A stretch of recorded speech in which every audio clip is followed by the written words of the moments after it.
Hey guys, this is Vikram Shankar, keyboard player of Silent Skies. Today I'm going to be walking you through the DAW session of our new song Churches, which is from the album Dormant that releases September 1st on Napalm Records. Let's get into it. Here we have the DAW session for Churches.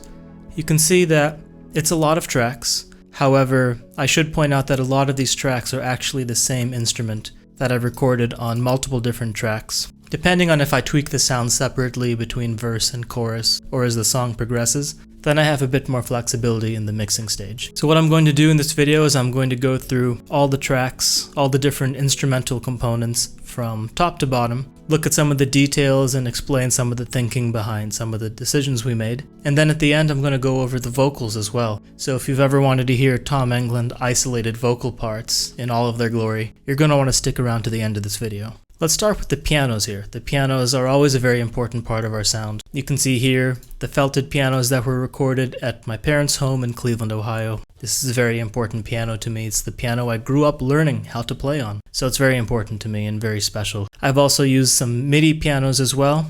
The most important one is this Imperfect layer.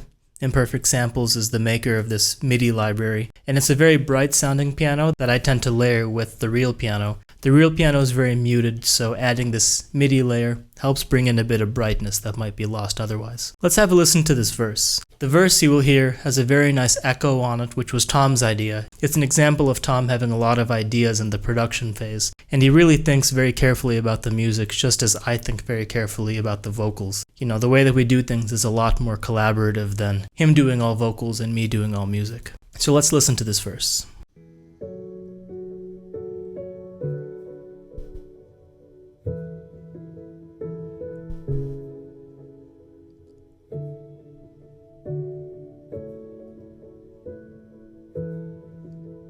Here you can hear an overdub come in.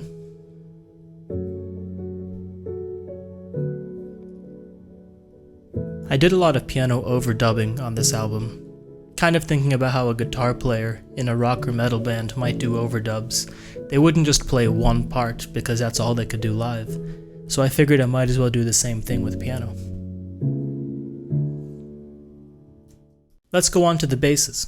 The bass sound on this song is comprised of two hardware analog Moog synthesizers. The first is the DFAM, Drummer from Another Mother, and that's actually, as the name indicates, intended to be a drums and percussion synth. But I really like the bass sound. It has a really nice low end that really fills the subs, but it has really unpredictable tuning, so I actually created a Logic sampler instrument so I could make sure the tuning of the low end was perfect. And then we have a bunch of tracks of the Drake bass. This is a patch that I built on the Moog Sub-37, and the idea behind the Drake bass is that it adds a lot of mid-range. It's a very throaty, growly kind of bass, and so it cuts through in a dense mix. You can really hear the bass line. Let's have a listen to the bass sound, especially in the last chorus, because you'll really hear the Drake bass at its brightest.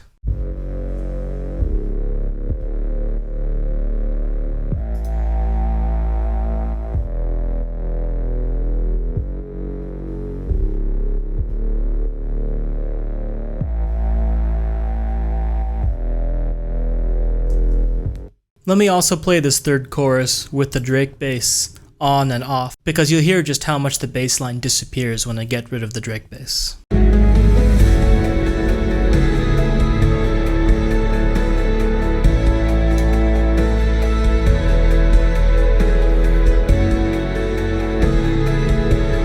It sounds nice,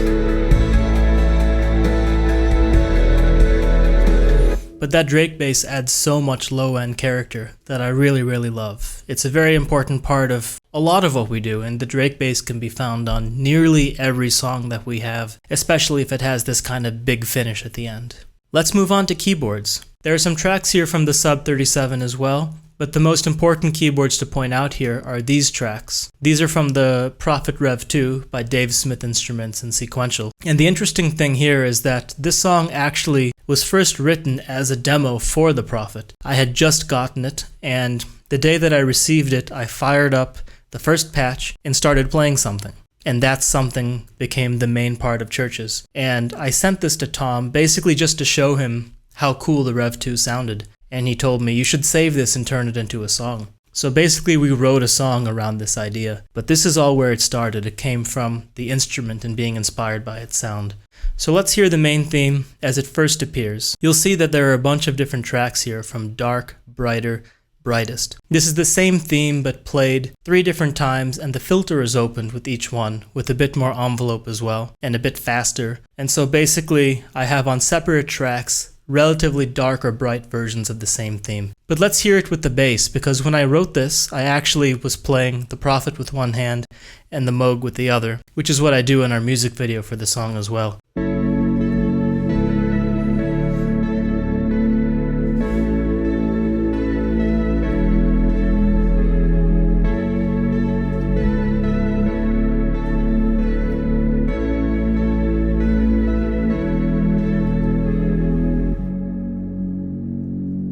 That sound just has so much character to me. It's so full of life is how I'd describe it. It's a very 80s sound, but it also just has this beautiful ambience that really fits what we do. Going forward into the song, we can hear the same theme being played a little bit brighter each time. So this one is for the second chorus, and you can see that I have a vibrato and a non-vibrato track. One has a really crazy warbling on it, and one is quite straight, and I can blend the two together to achieve a certain effect. Let's listen to the keyboards in the second chorus.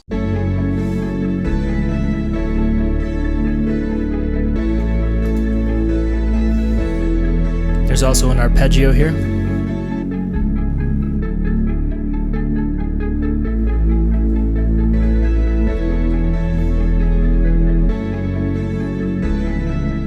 There's a pad as well, some tracks of motion.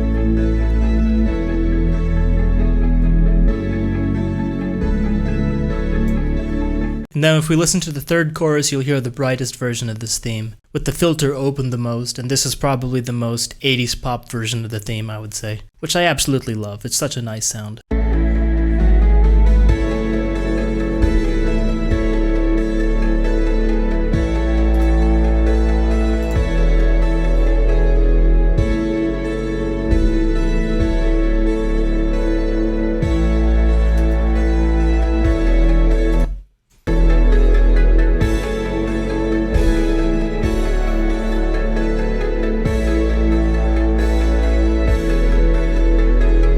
Moving on, let's get to some strings. The cellos only play in one part of this song, the bridge, and these are recorded, as always, by our good friend Raphael Weinroth Brown. And you'll hear that in this section he recorded 5 cellos, a bass line, some chordal cellos, and some pizzicato parts as well. Here he's doubling the piano part that I had played, and it's a very subtle element that you may only hear in headphones, or you may not hear at all, but it adds a certain something which I think is really clever. And it's one of those things that I didn't ask him to do, but he decided to do anyways, and I'm really grateful for it, because it really does add a lot. Let's listen to the strings in this part, because they sound really beautiful on their own.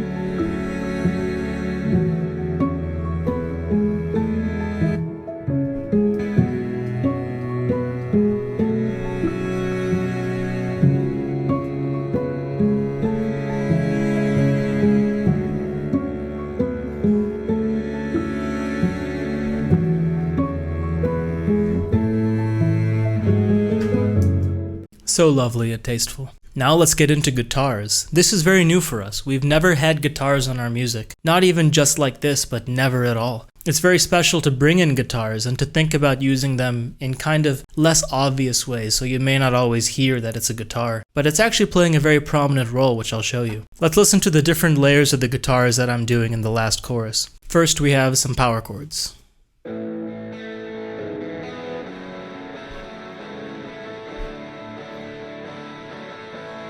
I use this sound all over the album, actually.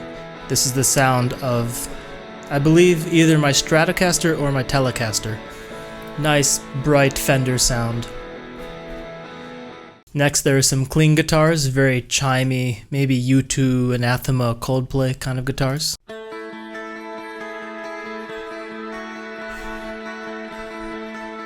I love a sound like this, and it adds a lot. If you listen to it on the headphones, you really hear those extra eighth notes. It adds a lot to the mix. Lastly, there are some classic post-rock guitars. Basically putting the reverb in front of distortion creates this really wild, uncontrolled effect. And I love it a lot. It adds a lot of energy. And again, I do this on multiple songs on the album.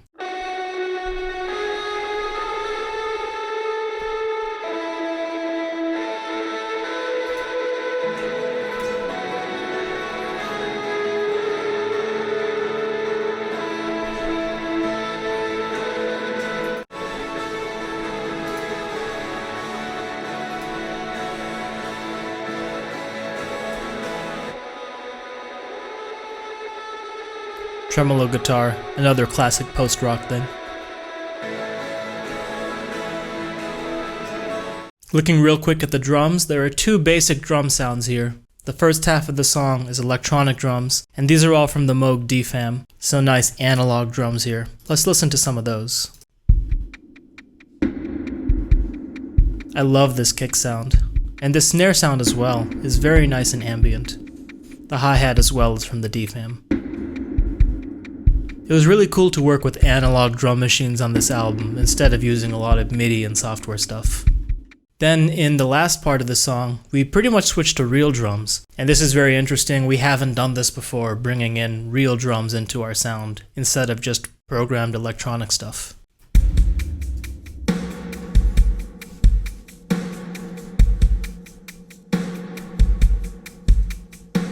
Actually, you have a very interesting song if you listen to the drums, guitars, and bass. So let's actually listen to this. It's going to sound like probably a very different sort of arrangement when you listen to it in this context.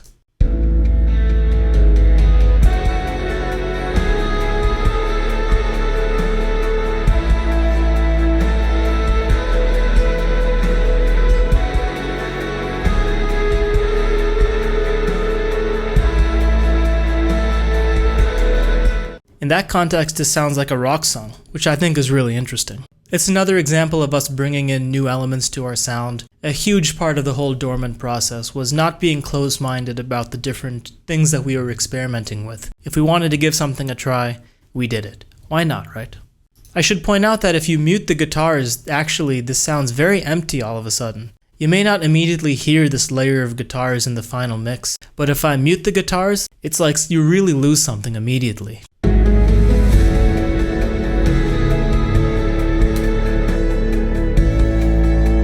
It's like you lost 60% of what you were hearing. The guitars add so much life to this arrangement, which I really, really love.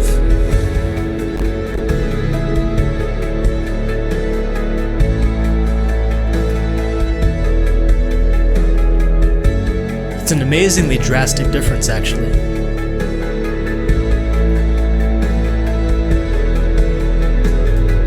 As promised, let's get into some vocals. Let's just listen at first, because this is a beautifully delivered vocal performance, a great singer, a great microphone, sounding amazing. I absolutely love listening to Tom's vocals. You can defend this. Do you still feel alive? Because I feel we're just pretending we're just fine. And maybe I was hunting high and low. Maybe I was hurt but acted strong. And when we were drifting back and forth, didn't know I hurt you all along. I know I'm biased because I play in a band with him, 2 bands actually, but I really believe that is one of the finest voices you will ever hear. Just so much musicality, such a wonderful sound. I'm really fortunate to work with Tom. I want to show you guys something very interesting that happens towards the bridge of this song.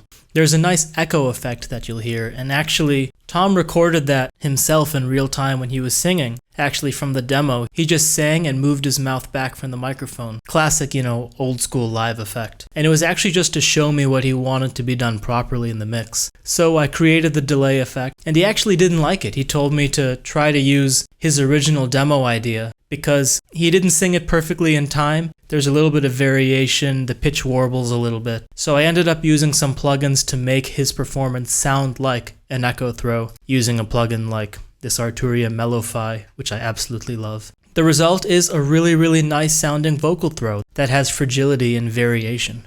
The sky has an end.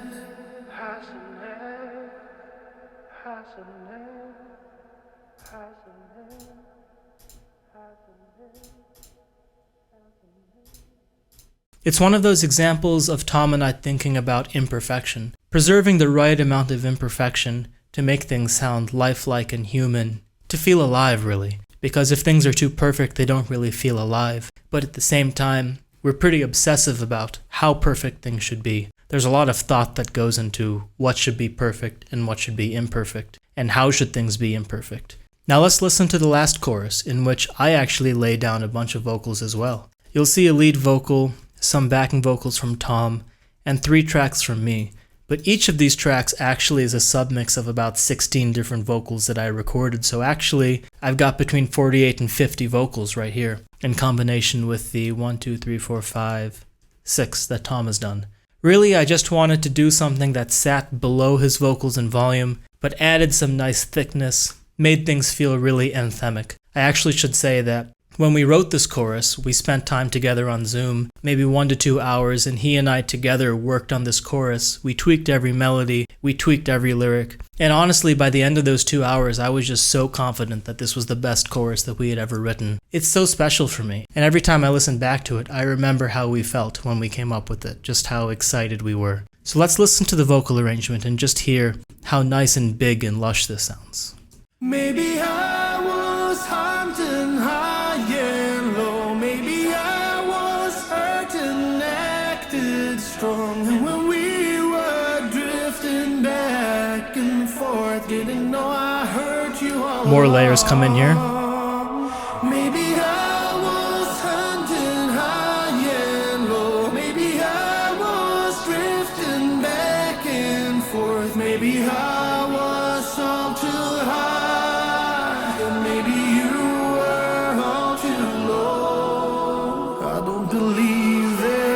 Forever, all that I've ever known is change. I don't believe there is a heaven. All my skies seem to end.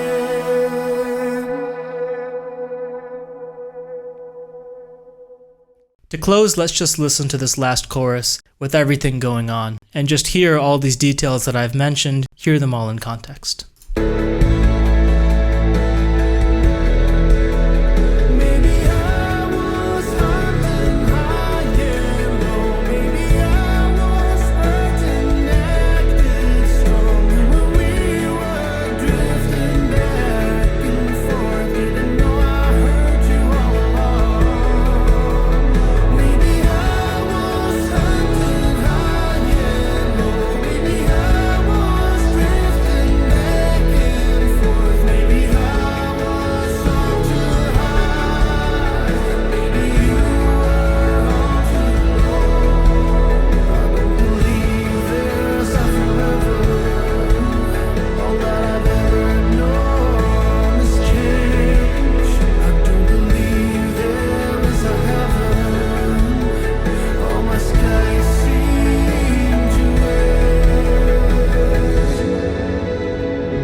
And there you have it, that's a view inside our new song Churches. Our album Dormant releases September 1st via Napalm Records. Make sure to pre-order it. Make sure to check it out on release day wherever you listen to music. Thank you for all the support and take care.